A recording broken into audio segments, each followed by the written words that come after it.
está relacionada a un blando, no en sí a una zona que va a ser sólida, como lo que sería una parte para el hueso, ¿no? Sino de que vamos a repetir a nivel de lo que serían En los castellano, cristales. en palabras sencillas, ¿qué dirías? Que la percusión debe hacerse dónde. La percusión se debe de hacer sobre las partes blandas, no sobre las partes sólidas, como el hueso. Dicho, si estás en el tórax, ¿dónde pueden estar? Unos arcos Los intercostales. espacios intercostales, que la vez pasada, más nunca sobre las estructuras óseas, en este caso sobre los arcos costales. Entonces eso es importante y habíamos mencionado de que toda vez que estamos en el tórax vamos a hablar de esto. Sonoridad. Sonoridad, muy bien. Sonoridad.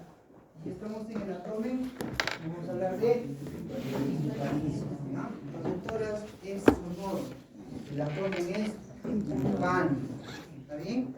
Y va a ser timpánico toda vez que el aire va a estar ubicado a nivel de cavidades o de vísceras huecas, perdón, ¿no? De vísceras huecas, ¿no? Entonces le va a dar otro sonido bien característico.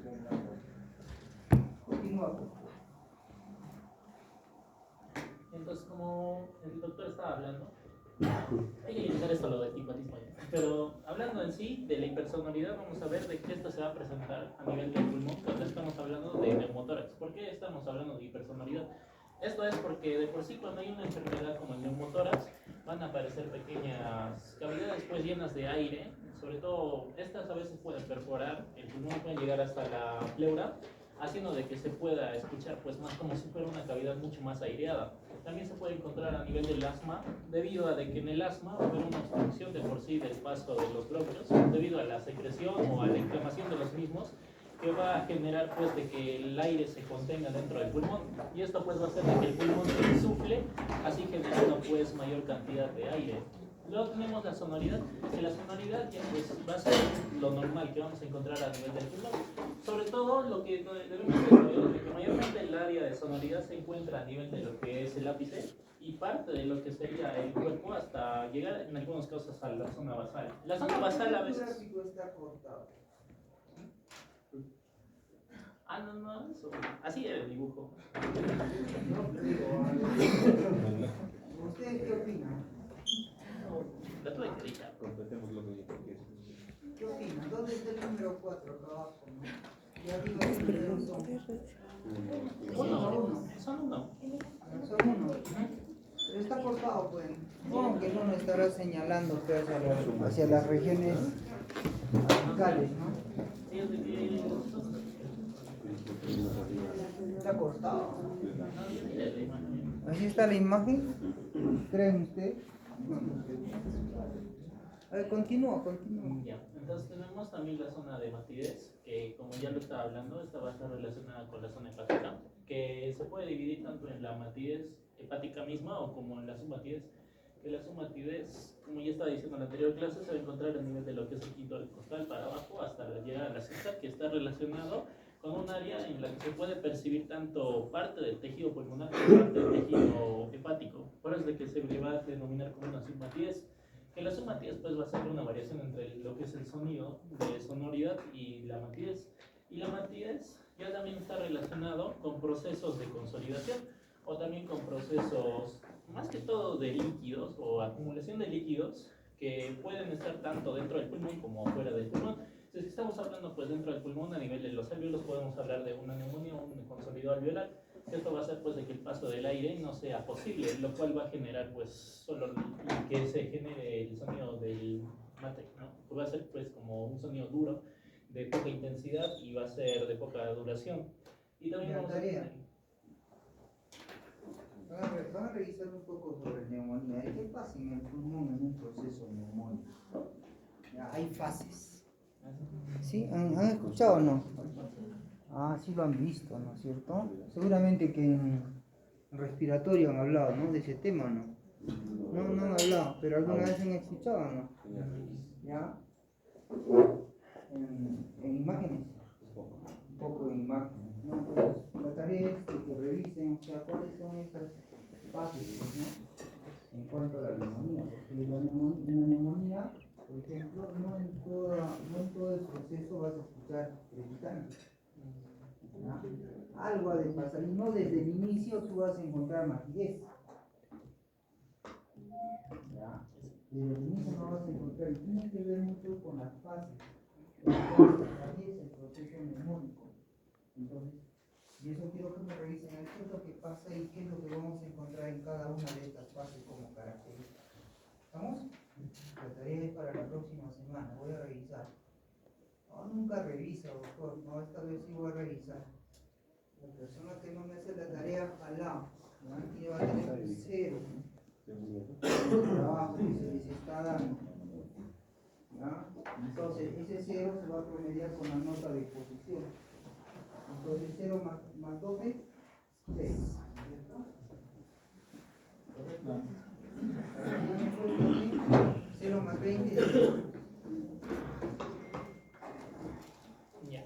También en los procesos de derrames pleurales, porque como vamos a saber, pues cuando va a haber un derrame pleural va a haber una acumulación de líquido excesivo a nivel de lo que es la pleura, pues y esto va a evitar de que nosotros podamos escuchar pues sí la sonoridad del pulmón, sino vamos a estar escuchando más bien el líquido que hay en la cavidad pleural. También se puede presentar en algunos tumores que, dependiendo de qué tamaño tengan, estos pueden generar cierto tipo de matidez, porque lo que debemos de saber es de que los tumores van a ser unas masas sólidas. No siempre pueden ser sólidas, a veces pueden estar acompañadas de líquido dentro, pero estas pues dependiendo de la zona en donde se están formando dentro del pulmón, si es que estamos hablando por ejemplo a nivel de los vértices o a nivel del cuerpo, vamos a encontrar pues de que lo va a hacer mate en vez de que sea sonoro. Y además de que una nota que también debemos de saber es de que normalmente cuando nosotros hacemos una percusión a nivel de lo que sería la columna dorsal posterior, lo que debemos de encontrar es de que esta sea sonora, ya que en algunos casos de derrames pleurales, cuando le encontramos con un sonido que es matidez, vamos a poder saber de que es un derrame grande, ¿no? Puede ser tanto unilateral o puede ser bilateral. y algo que también es importante, toda vez que estamos hablando de zonas de matidez, es importante que nosotros sepamos dónde está ubicado el corazón, porque el corazón de por sí va a dar un sonido mate. Dónde está ubicado, desde dónde inicia el hígado, porque quieras o no, vamos a tener en la zona de transición, o sea, la submatidez y posteriormente la matidez hepática, ¿no? Entonces, eso es importante, ¿no? Para poder saber si realmente eso corresponde o no al hígado, o corresponde o no al corazón, o es un derrame, o es una tumoración, o es un proceso de consolidación que nos invita a tener esto, que hace de que nosotros al examen podamos encontrar zonas de matidez. Nos encontramos zonas de matidez, nos va a invitar a pensar en estas patologías globales. Continúa. Bueno, acá les puse un pequeño video, no sé si lo quieran ver, de los sonidos que se pueden escuchar. ¿Qué has dicho? ¿Es qué? De los sonidos, o sea, son los sonidos. Ah, los sonidos. Ajá. ¿Se escuchará? No creo. Ah, no. ¿Sabes? ¿Qué es? Sonoridad. Muy sonoridad.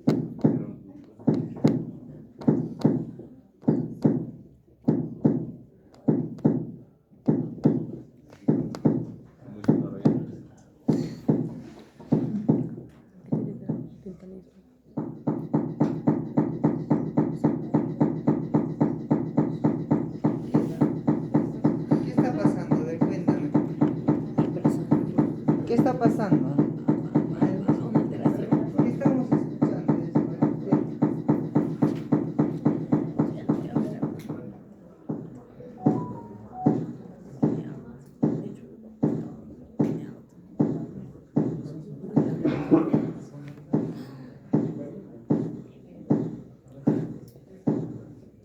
Una percepción, estás permitiendo, ¿no? Diferentes zonas, ¿no? Para que tú puedas entender, no sé cuál es muy bueno, ¿ya?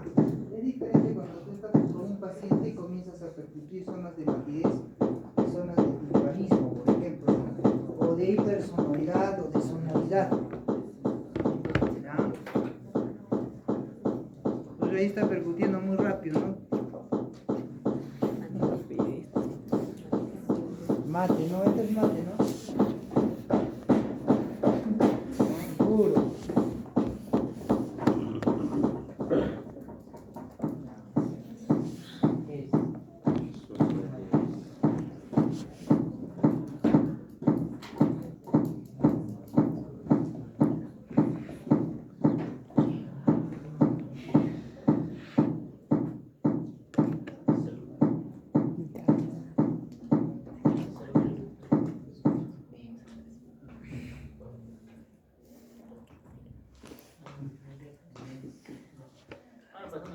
tema de lo que es la auscultación, primero vamos a ver lo que serían los ruidos respiratorios, ¿no? En el caso del, si es que nosotros vamos a auscultar el tórax, normalmente utilizamos una técnica en la que nosotros evaluamos ambos campos, pero empezando desde los vértices, haciendo zigzag, o sea, pasando más bien desde un lado, haciendo comparación pues entre ambos campos, ¿no? Hasta las zonas basales. Lo que debemos de encontrar normalmente es estos tipos de respiraciones que nos van a indicar pues de que es algo normal, pero ya vamos a hablar más acerca de ello. Lo que debemos de saber es de que primero podemos encontrar el murmullo vesicular. Mayormente este murmullo vesicular siempre se va a encontrar en la zona basal de los pulmones. ¿Y esto por qué? Porque estamos hablando de una zona que está relacionada con los alvéolos, más que de por sí, porque esto está relacionado con las cavidades más pequeñas que se va a producir cuando va a haber un paso normal de lo que sería el aire hacia estas zonas. El ruido va a ser suave, normalmente es inspiratorio y puede también aparecer en la expiración, pero va a ser en un periodo más corto o de menor intensidad. Cuando nosotros encontremos alteraciones a nivel de lo que es el murmullo vesicular, podemos estar hablando de tanto aumentado como disminuido. Si es que lo encontramos disminuido, esto puede ser debido a de que dentro de los alvéolos o dentro de los bronquiolos podemos encontrar, no problemas, pero sí podemos encontrar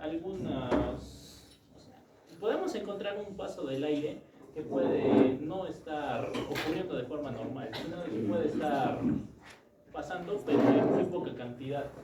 Y esto se puede dar, por ejemplo, en los enfisemas, en lo que vamos a detectar como una destrucción de lo que serían los mismos alvéolos, y esto va a generar pues de que el aire se quede atrapado dentro de estos y no vaya a volver, ¿no? Porque lo que debemos de saber es de que este murmullo vesicular se va a generar en la inspiración, pero nosotros si es que vamos a encontrar los aireados a los alvéolos que ya van a estar destruidos, entonces el aire de por sí se va a quedar retenido.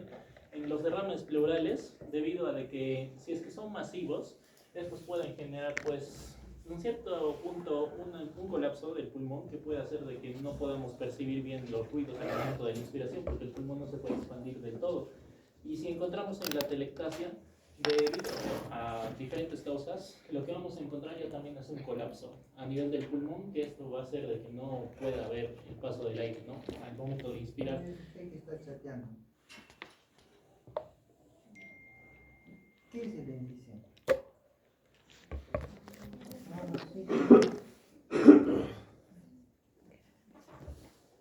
Vamos.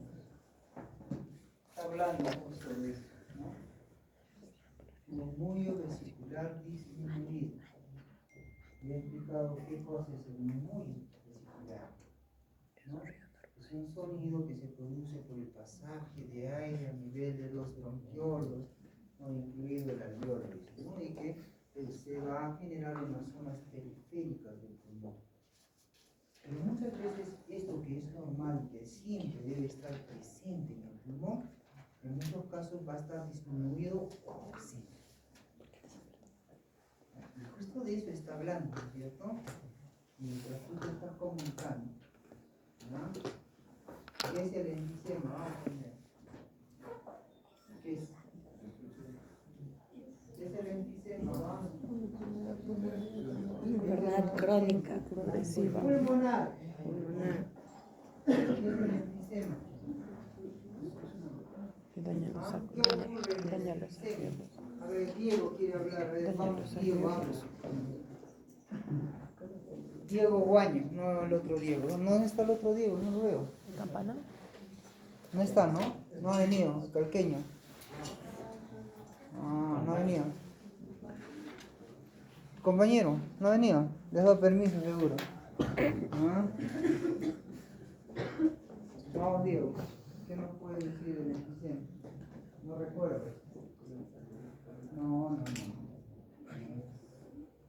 ¿Puede decirme qué es el enfisema? ¿Y me puede decir? Estructuras de apariencia que dan que para producir un enganamiento de las sustancias. ¿Qué es el enfisema? ¿Quién sabe? Daño. A ver, vamos a recordar rápidamente. Yo no sé qué está pasando. Ustedes no sé para cuándo se están guardando el tener que estudiar.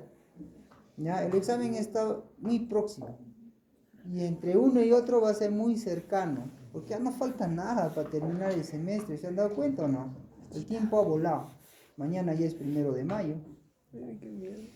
¿Sí? Ya, y tienes que festejar a tu mamita, ¿no es cierto? Y posteriormente vendrá pues, el día más importante, ¿no? El Día del Padre. Mentira, mentira, es lo que menos a veces se recuerda, ¿no? O se festeja. Ya, pero jóvenes, vamos, ¿para cuándo están guardando el tener que estudiar? ¿Qué es un tórax en tonel? ¿Qué es un tórax en tonel? ¿Qué es un tórax en tonel? Vamos, ¿quién me dice? ¿Qué es un tórax en tonel? Cuando hay el aumento de las Es aquel dimensiones tórax anteroposterior, voluminoso, ¿qué en aumenta? donde el diámetro Anteroposterior anteroposterior es el que ha aumenta más. incrementado debido a qué? ¿Debido a qué? Vamos, ¿qué me dicen?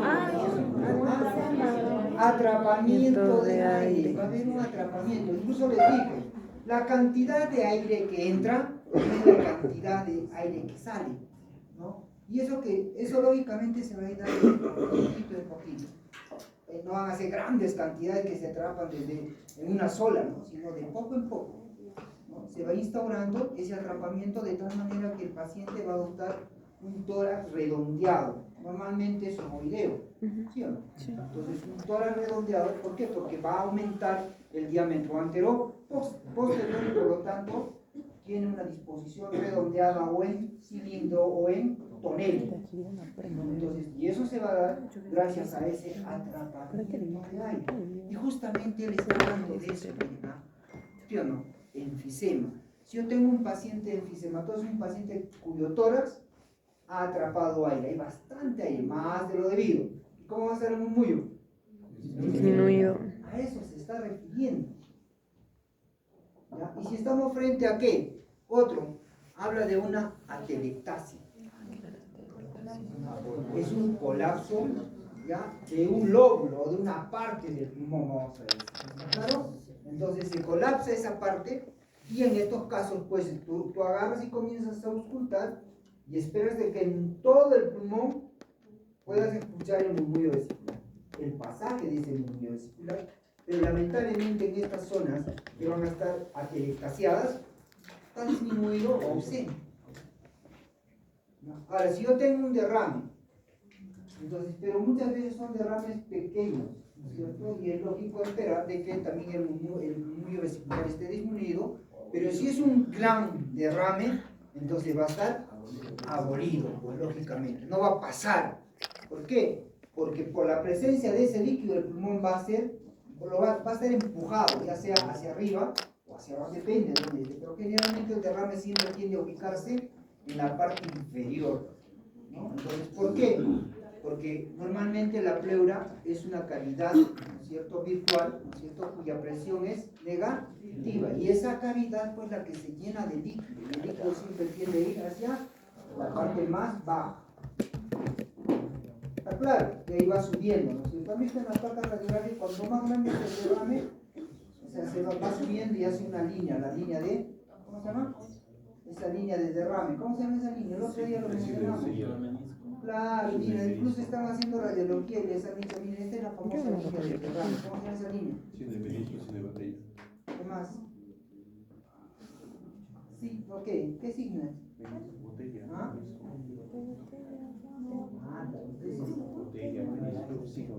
¿Línea de qué? ¿De qué?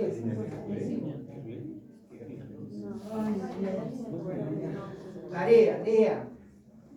¿Ah? Entonces ustedes van a ver que va a tener una disposición así, arriba, el derrame. En la radiografía igual. Y radiográficamente hablando, tiene un nombre, línea de... Ya, van a leer. Entonces, ahí tenemos estas patologías. Por ende, en estas patologías, dependiendo de en el caso del derrame, si es poco, va a estar disminuyendo. Continúa. También hablando de lo que es ahora el aumentado, vamos a encontrar de que esto normalmente se encuentra en procesos de hiperventilación compensatoria. Sobre todo cuando estamos hablando de la línea de Zamasov. ¿Ah? Dice, ¿será? ¿Escuchado eso? ¿Por qué no responde? ¿Cuándo se guarda? Sigue. Ya. Entonces lo que vamos a encontrar es de que cuando encontramos un proceso de consolidación alveolar o procesos neumónicos en los que hay una hipersecreción de lo que sería el material, pues incluso dentro de los alveolos, vamos a encontrar de que un mecanismo compensatorio que va a tener el cuerpo va a ser la hiperventilación.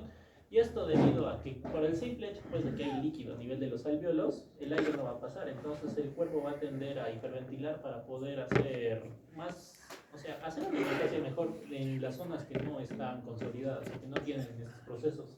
Y en ahí es en donde vamos a encontrar pues, un murmullo vesicular aumentado, debido a que el paso del aire va a ser mucho más turbulento, debido a la hiperventilación.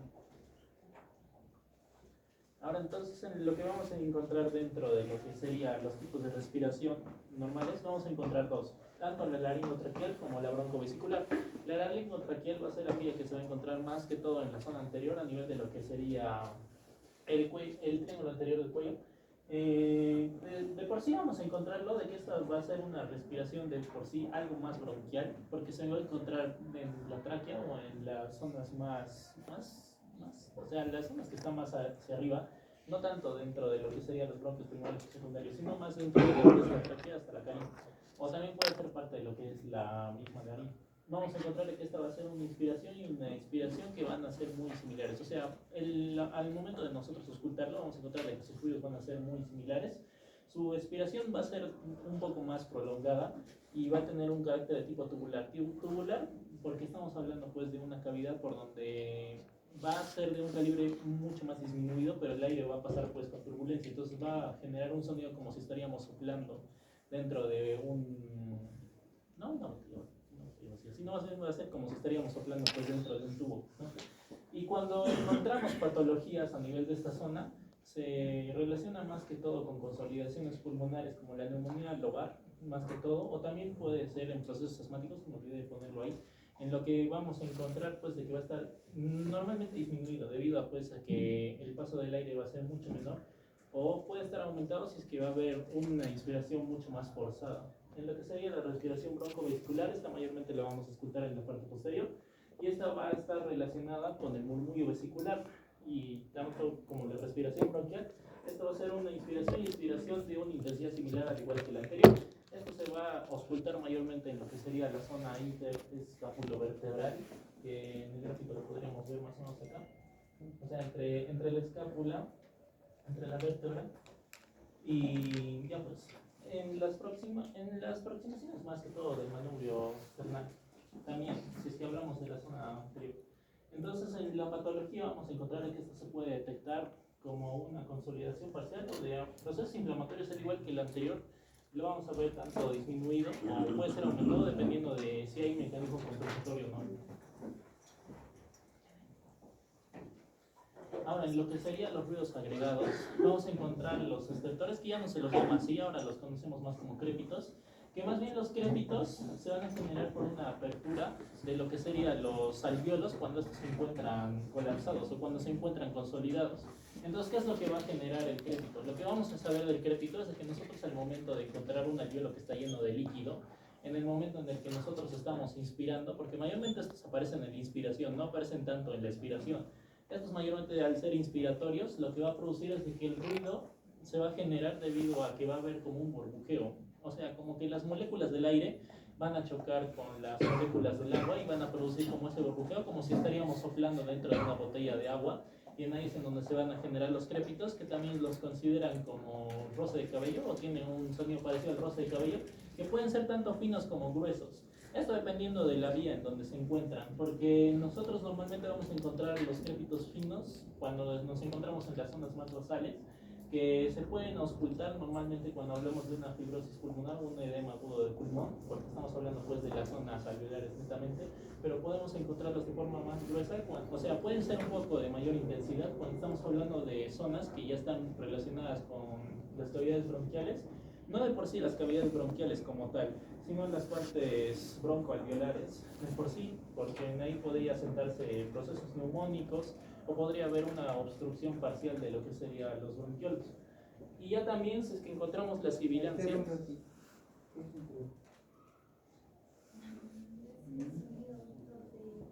Cuando el está con algo dentro que tiene. Fuerte, fuerte, vamos. No veas tu problema. No hay nada. Ya no mires tu tablet. El resto es el sonido de, más que todo dijo, menciona el compañero que es el sonido como del cabello, el roce del cabello, Y esto se va a dar porque dentro del alveolo va a haber algo que esté produciendo este sonido. Dice algo que Líquido, ya sea. ¿Segura? ¿Estás segura? ¿Sí? ¿Qué más?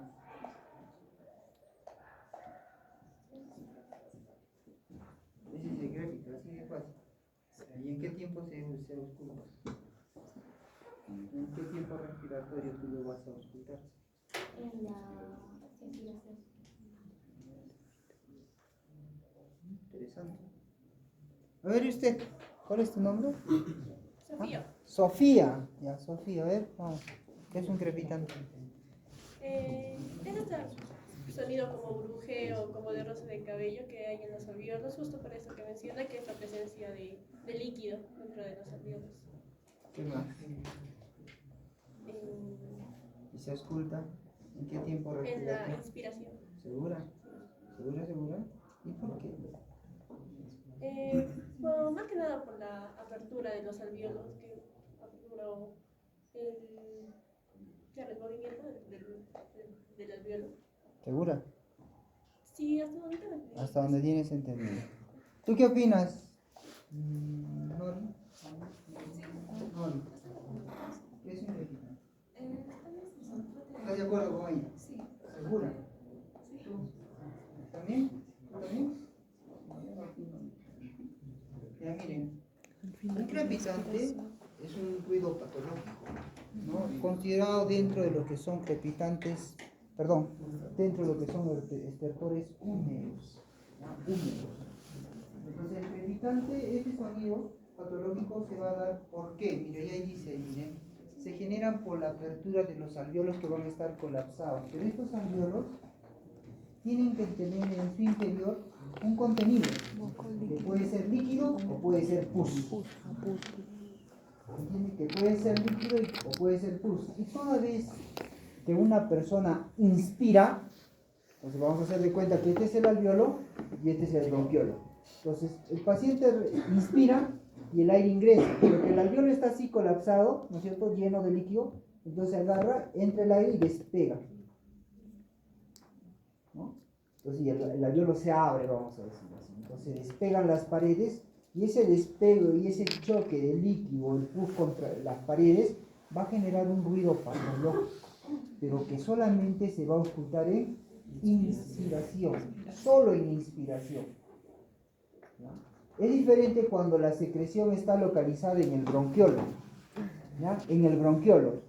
El aire entra, moviliza la secreción. El aire sale y vuelve a movilizar la secreción y por lo tanto se va a auscultar ese sonido patológico tanto en la inspiración como en la expiración. Y cuando eso ocurre, ¿cómo se llama? Subcrepitante.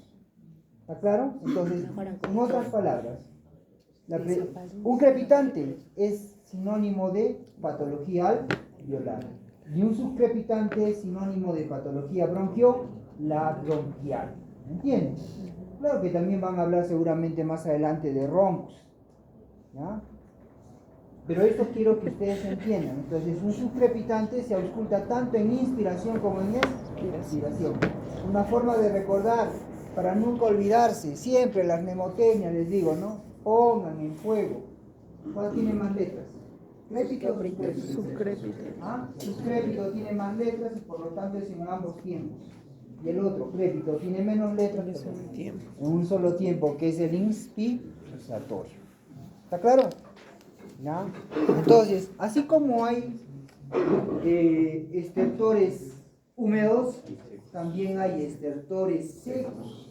O sea, en donde no hay presencia de líquido, no hay presencia de pus, y lo que vamos a tener como consecuencia, debido a una patología X, es ruidos patológicos. Por ejemplo, si nosotros, son ruidos sobre el ruido, el crepitante es un ruido sobre el ruido, porque normalmente no debería estar presente. Entonces, cuando nosotros hablamos de estertores secos, ¿no? Por ejemplo, ¿no? Si yo tengo un paciente asmático, ¿ustedes han visto algún paciente asmático? ¿Han tenido experiencia con la familia? De repente, algún familiar, o ustedes de repente, ¿no? De pequeños han tenido crisis asmáticas, ¿no? ¿Qué es lo que llama la atención? ¿Te haces molestar a la compañera? Presta atención, caramba.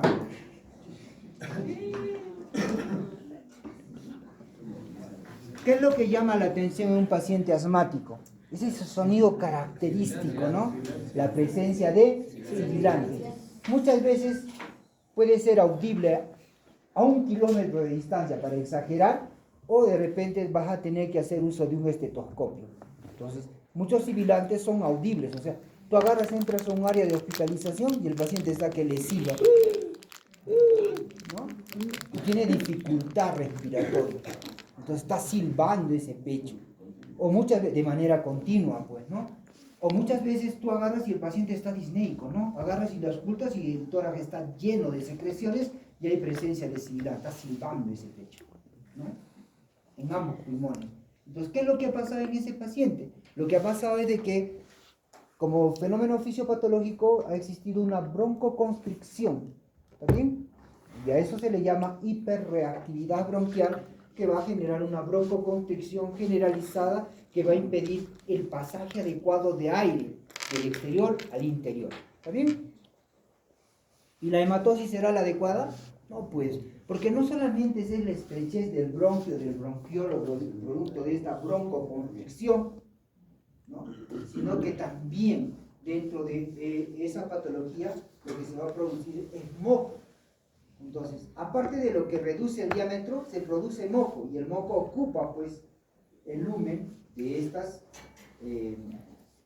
estos tubos, y por lo tanto el pasaje de aire va a ser dificultoso, ¿no? Dificultoso, ¿no? Y por eso es de que se generan estos ruidos que no necesariamente pues, o sea, va a depender de la presencia o no de moco o de pus o de agua, sino van a ser debido a un estrechamiento de la vía respiratoria.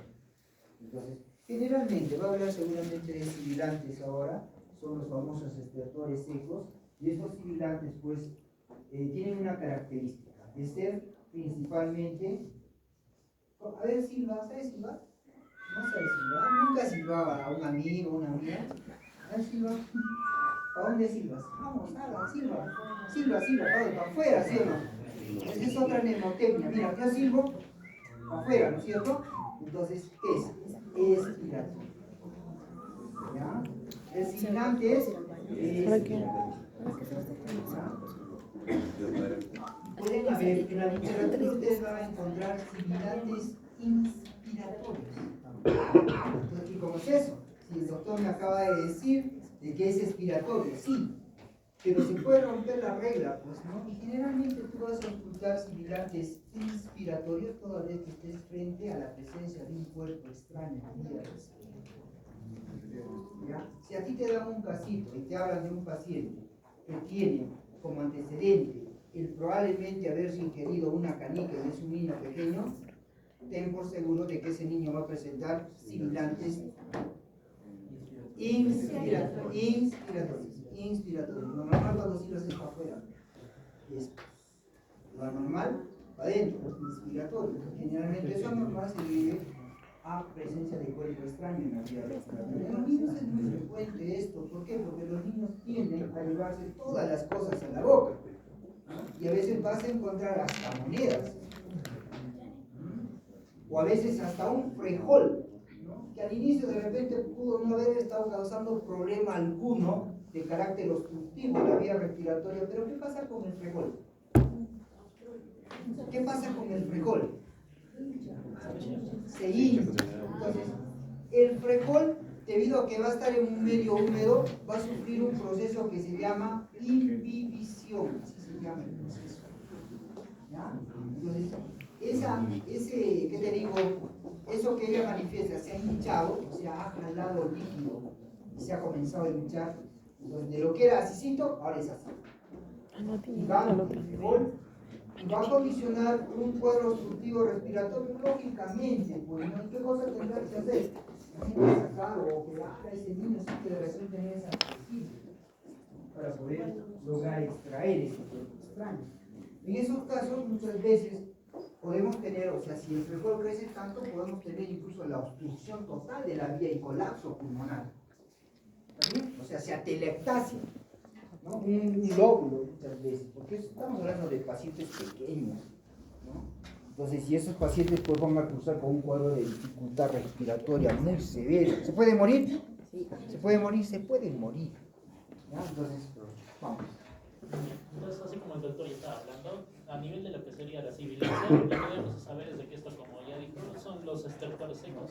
Y esto más está relacionado con procesos de obstrucción de las vías bronquiales, o también puede ser relacionado pues a las vías bronquiales, que puede ser por un estrechamiento de por sí de estos debido a un proceso inflamatorio.